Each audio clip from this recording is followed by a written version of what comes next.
Bayan Party List votes yes to House Bill number 8418 because the soaring prices of oil have created the domino effect, driving up the cost of food, transportation, and basic goods. Kailangan na po natin kumilos dahil nagkakandakuba na ang hirap ng taong bayan. However, we cast this vote with two reservations.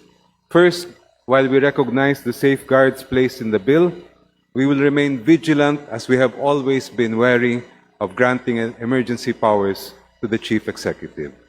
Second, Mr. Speaker, hindi sapat na bigyan lang natin ng kapangyarihan ng Pangulo na suspendihin ang excise tax. Kasabay nito, dapat bigyan din natin ng agarang tulong ang mga sektor na lubhang maapektuhan ng krisis na ito. That is why Akbayan has filed House Bill 8495 to provide a 52.8 billion supplemental fund for fiscal year 2026. 12